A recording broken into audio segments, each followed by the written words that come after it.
자, 오늘 이 말씀은 지켜보시는 하나님 이렇게 말씀의 제목을 정했습니다. 자, 이 11장에 나오는 이 내용은 이제 지난 주의 말씀과 연결이 됩니다. 다윗이 이 암몬과 전쟁을 먼저 시작한 건 아닙니다. 어쨌거나 그 암몬의 왕이 이제 별세하고 그래서 조문단을 보낸 것인데 조문단에게 큰 수치를 줘서 돌아왔고 이런 수치를 암몬 왕이 주었을 때 와, 다윗이 우리를 공격하겠구나. 본인들이 그렇게 생각한 거예요. 본인들이. 그리고 다윗은 먼저 이 국가적인 수치면은 틀림없습니다. 그리고 지금 이 한 사무엘하 10장, 11장 이 정도면은 이제 다윗의 전반적인 다윗 왕국의 체제가 거의 많이 잡혀 있는 상황입니다. 그리고 이 앞에도 보면 다윗이 어디로 가든지 하나님께서 이기게 하시니라 이렇게 말씀하셨기 때문에 다윗의 어떤 그 명성이나 용맹함은 많은 사람들에게 알려져 있습니다. 또 별세한 서거한 암몬 왕 나하스도 사울에게 한번 크게 당했던 적이 있기 때문에 이스라엘이라고 하는 나라는 여호와가 함께한다 이런 생각이 있고 또 다윗을 많이 도와주었습니다. 그러니까 다윗이 굳이 암몬을 공격할 이유가 없는 것이죠. 그런데 이런 나라의 수치를 당하고 또 다윗 왕도 자기가 아끼는 이 조문단들이 그런 큰 창피를 당하고 돌아오자 마음이 많이 불편했을 겁니다. 군대는 암몬이 먼저 일으켰고 그렇게 전쟁이 시작이 돼서 1차적인 전쟁은 이제 비가 오기 전까지, 비가 오면 이제 우기라고 하죠. 여기는 이제 비가 오면은 계곡 같은 데로 아주 물이 굉장히 많이 모여듭니다. 와디라는 그런 지형이 있습니다. 비가 안 올 때는 말라 있다가 비가 오면은 거기가 강처럼 물이 흐릅니다. 그러니까 비 올 때는 전쟁하기가 어렵습니다. 비가 오기 전까지 1차전을 다윗 왕의 부하인 이 요압이 또 아비새가 크게 이겼습니다. 그리고 이제 우기가 돌아왔습니다. 우기가 지나서 다시 건기가 되었습니다. 이제 그러면 다시 전쟁이 또 시작이 되는 거죠. 다윗 왕이 전쟁을 시작하는데 이 전쟁의 모든 어떤 지휘를 본인이 나가서 하지 않고 요압에게 맡깁니다. 요압은 다윗의 가장 충직한 부하 중에 한 사람이고 또 요압이 가지고 있는 이 영향력, 세력이라고 할까요? 군사적인 세력은 다윗 왕국에서 가장 큰 군사적인 세력을 가지고 있습니다. 군대 장관, 국방부 장관격에 요압을 출동시켜서 암몬 자손을 정리하고 이제 마지막 암몬의 수도인 라빠라고 하는 아주 그 철옹성 같은 라빠 성하고 싸우고 있습니다. 아주 이 위기 가운데에 이 라빠 성을 잘 점령을 해야 이제 암몬과의 어떤 그런 관계가 정리가 되는 것이죠. 그럼 다윗도 그렇고 솔로몬도 그렇고 주위 나라에서 이렇게 조공도 받고 또 주위 나라와 평화롭게 지내는데 암몬과도 그렇게 되는 것이죠. 더 이상 암몬이 이스라엘을 공격하지 못하게. 그러던 중에 이제 다윗 왕은 라빠성 전투가 벌어지고 있는 중에 너무 한가로웠습니다. 지난주 말씀드린 것처럼 다윗이 무언가 좀 많이 긴장이 느슨해져 있는 것이 아닌가. 잠을 잤는데 잠도 오후에 잠깐씩 잘 수 있습니다. 워낙 더운 나라이니까 잠깐씩 잘 수 있는데 그날은 잤다가 일어나니 저녁 때가 된 겁니다. 저녁이 되어도 건기에는 굉장히 뜨겁습니다. 이스라엘이. 다윗 성이 높으니까 맨 위에 옥상 높은 데서 이렇게 거닐다가 한 여인을 보았는데 여기까지만 하면 괜찮았다는 거죠. 여기까지만 하면. 볼 수 있는 거죠. 왜냐하면 집이 위에서 볼 때는 개방적인 구조이기 때문에 안에서 사람들이 왔다 갔다 하는 것도 볼 수 있고 이렇게 볼 수는 있는 거죠. 그런데 또 이 밧세바 이 여인이 뭐 왕이 나를 지켜볼 거라고 생각을 하고 목욕을 했겠습니까? 일상적으로 그렇게 목욕을 한 것입니다. 또 그렇게 아마 이 이스라엘 사람들이 저녁에도 너무 더우니까 더위를 식히기 위해 그렇게 목욕을 했을 겁니다. 여기서 그만 다윗이 넘지 말아야 할 선을 넘어버립니다. 저 여인이 누구냐? 햇사람 우리아의 아내 밧세바입니다. 이름은 밧세바고 남편은 우리아입니다. 근데 우리아는 어디 출신이냐면 헷 사람입니다. 여러분이 헷 사람이라고 하는 것은 추정컨대 이스라엘이 가나안 땅에 들어갈 때 가나안 땅에 살고 있던 7족속 중에 한 족속이에요. 가나안, 헷, 히위, 여부스, 기르가스, 아말렉, 이렇게 7족속 중에 하나가 이 헷 족속입니다. 그런데 가나안 족속으로 볼 수 있는 이 우리아라는 사람이 다윗의 충직한 부하가 되어 있습니다. 우리가 알 수 있는 것은 다윗이 오랫동안 도피 생활을 할 때, 도망자 생활을 할 때 많은 사람들이 다윗에게로 모여들었습니다.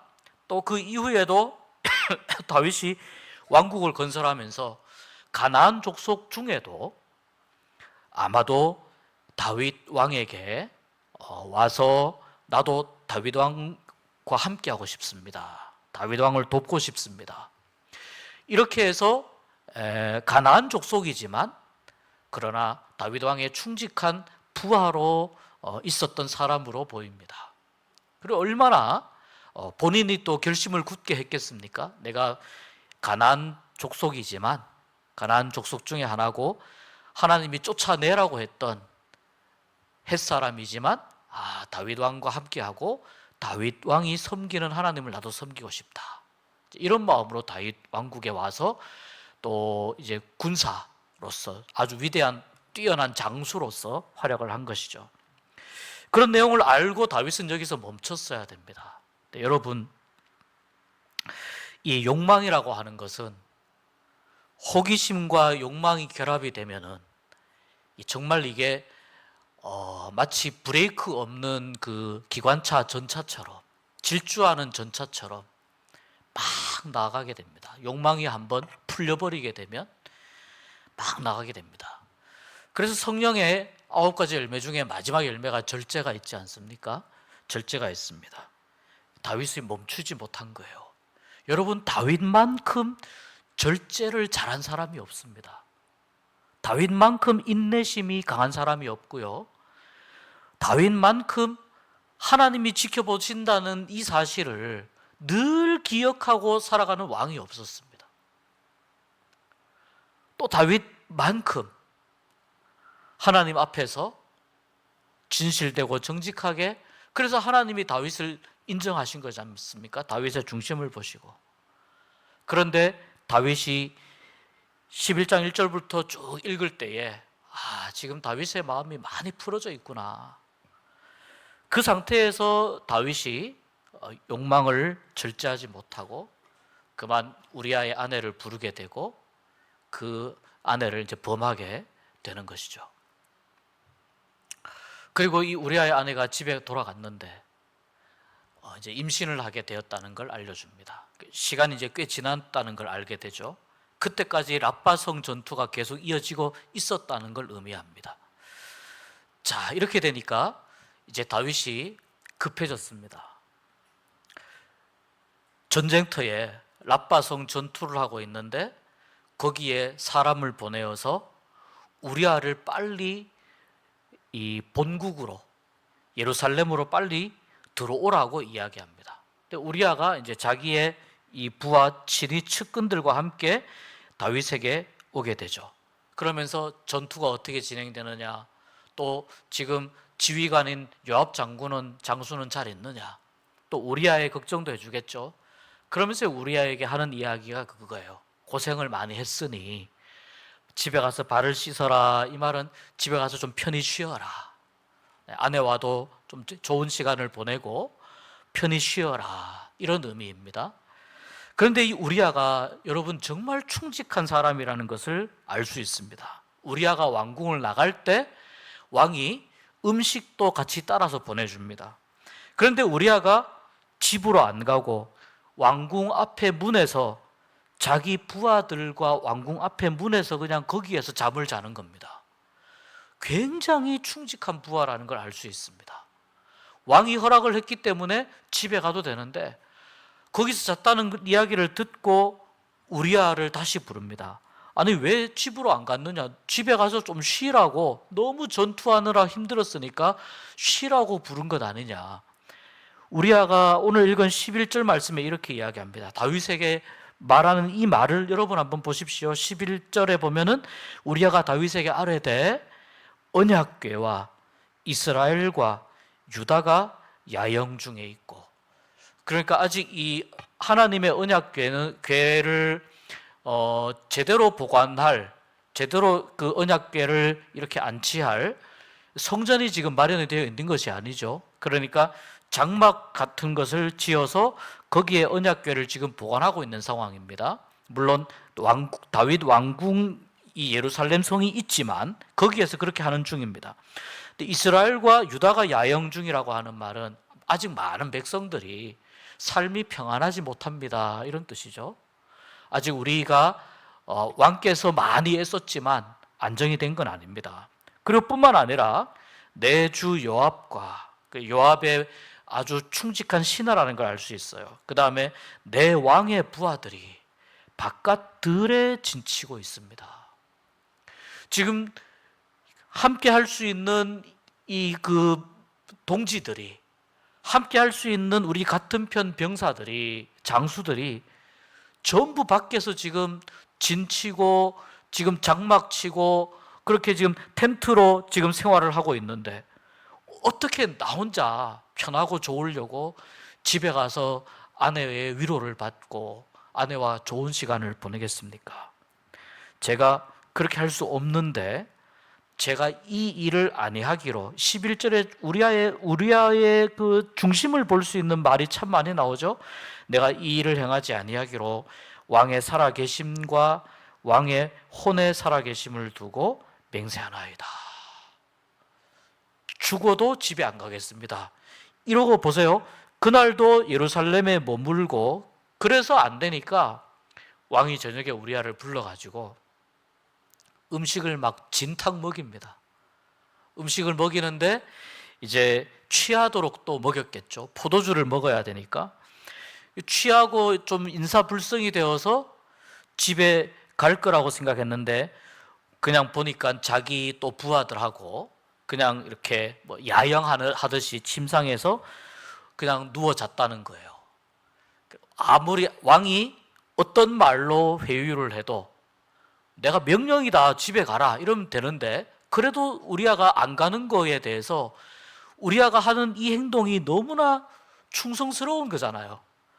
그래서 왕이 더 이상 어떤 다윗이 다른 방법을 사용하지 못하고 우리아를 전장으로 돌려보내면서 왕이 더 안 좋은 방법, 더 악한 방법을 사용을 하게 되죠. 편지를 우리아에게 써서 보냅니다. 가서 요압에게 주어라. 그 내용이 뭡니까? 전투를 하는데 가장 맹렬한 전투가 벌어지는 거기에 우리아를 세워라. 거기에다가 우리아가 싸우게 하고, 그리고 우리아가 거기에서 적들의 화살이든 뭐든 돌이든 거기에서 우리아가 전사하도록 그런 식으로 배치를 해라. 이걸 요압에게 편지를 써서 우리아에게 전해주라고 하는 거예요. 얼마나 이 방법과 생각이 악합니까, 여러분? 그런데 가서 요압이 그 편지를 받고, 요압은 여러분 굉장히 그 다윗의 심중을 꿰뚫어 볼 만큼 아주 이 통찰력이 있는 사람입니다. 그런데 요압이 다윗의 그 명령을 일단은 그대로 수행을 합니다. 어떻게 됐습니까? 우리아가 가장 맹렬한 전투 맨 앞에 가서 싸우다가 거기에서 전사를 하게 됩니다. 그리고 이 소식을 부하에게 빨리 전해서 다윗 왕에게 보고하라고 빨리 이야기를 합니다. 만약에 왕이 노하면, 화를 내면 설명을 잘해주라고 이야기를 합니다. 요압은 다윗이 무언가 어떤 사정이 있어서 이렇게 하고 있다는 것을 느낌으로 알고 있었던 것입니다. 그리고 충성스러운 부하 우리아가 죽었다는 사실을 전달하는 전령에게도 사실은 이 전령도 목숨이 위험할 수 있다는 걸 요압은 알고 있었습니다. 왜냐하면 사울 왕이 전사했을 때, 물론 사울 왕의 전사 소식을 전했던 그 사람은 거기에다 거짓말을 보태서 이렇게 했지만, 다윗 왕이 그 사울 왕의 전사 소식을 전했던 사람을 이제 사형을 시켰거든요. 이 내용을 알고 있기 때문에 혹시 우리아의 전사 소식을 전할 때에 이 전령이 목숨이 위험할 수 있으니 설명을 잘해주라고 하고 그렇게 해서 보내죠. 이렇게 해서 전령이 가서 보고를 하는데 다윗 왕이 의외의 반응을 보입니다. 오늘 우리 사실 11장 전체 말씀이니까 어디를 보냐면 25절에 보면은 이렇게 이제 되는 겁니다. 다윗이 전령에게 이르되, 자, 너는 요압에게 말하기를 이 일로 걱정하지 말라. 이 일로 걱정하지 말아라. 칼은 이 사람이나 저 사람이나 삼키느니라. 전투에서, 전쟁에서 전사할 수 있다. 충성스러운 부하였고 장수였지만 이 일로 너무 마음 쓰지 말고 더 여기에서 힘을 내서, 우리아의 전사를 더 힘을 내서 랍바를 함락시켜라. 이렇게 다시 전가를 보내게 됩니다. 그리고 그렇게 전가를 보낸 이후에 이제 밧세바가, 우리아의 아내 밧세바가 남편이 전사했다는 소식을 듣고 그 다음 이 남편의 장례를 치르게 되죠. 그 장례를 다 끝나고 아마도 그 슬퍼하는 기간이 다 지난 후에 다윗이 밧세바를 왕궁으로 데리고 옵니다. 그리고 이 첫 번째 이 다윗과의 이 관계에서 아이가 한 명 태어나는데, 이제 그 아이는 뒤에 말씀에 보면은 이 아이는 죽게 됩니다. 그렇게 되고 오늘 하나님께서 보면 27절에 이렇게 말씀하죠. 다윗이 행한 그 일이 여호와 보시기에 악하였더라. 이렇게 말씀하고 있습니다. 우리가 이 밧세바 사건을 오늘과 다음 주 이렇게 다루어 보려고 하는데, 다음 주는 다윗에게 항상 그 믿음의 든든한 지원군이었던 선지자 나단이 있죠. 나단이 와서 다윗에게 하는 이야기 중에 이런 말씀이 있어요. 12장 12절에 이런 말씀이 있어요. 너는 은밀히 행하였으나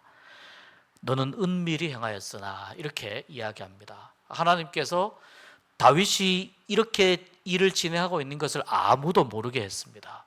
물론 요압은 알지만 우리아 본인도 몰랐습니다.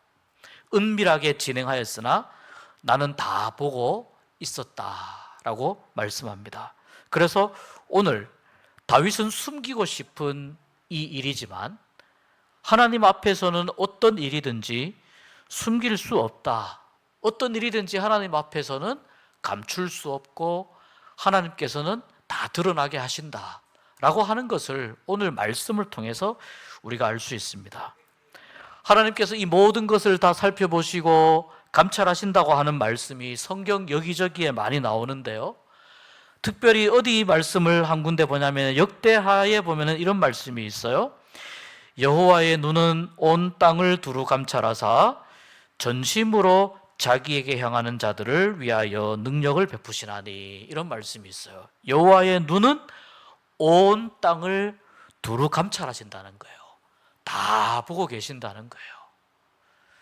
어떤 일이든지 어떤 사연이든지 감출 수 있다고 생각합니다. 그 감출 수 있다고 하는 마음도 사실은 욕망 때문에 생겨난 마음입니다. 이 욕망을 감추기 위해서 사실은 더 악한 방법을 사용을 하게 되고, 그러다 보니까 결국은 하나님 앞에서 돌이킬 수 없는 큰 잘못을 저지르게 되고, 다윗은 이것을 계속 덮으려고 합니다. 그래서 요압을 자극하지 않으려고 합니다. 요압은 이 내용을 알고 있거든요. 왕이 지시했기 때문에 우리아를 가장 맹렬하게 진행되는 전투의 맨 앞에 세워서 전사하게 만들었다는 걸 요압도 알고 있습니다. 그러니까 다윗은 이 모든 일을 자기가 아는 일로, 그리고 좀 은밀하게 이렇게 진행을 하려고 했으나 하나님은 이 일을 다 보고 계셨다는 거예요. 여러분, 오늘 우리가 이 말씀 가운데에서, 이 밧세바 사건 가운데에서 첫 번째 우리가 좀 생각할 수 있는 것은 뭐냐면, 모든 사람은 다 욕망이 있어요. 그런데 이 욕망을 다스리기가 참 어려운 것입니다. 욕망이라는 것이 참 다스리기 어려운 것입니다. 무엇을 하고 싶은 어떤 욕심, 또 이기심, 또 어떤 호기심, 또 나의 어떤 그 자존감, 자존심, 이런 여러 가지 복합적인 것들을 욕망이 계속해서 자극을 합니다.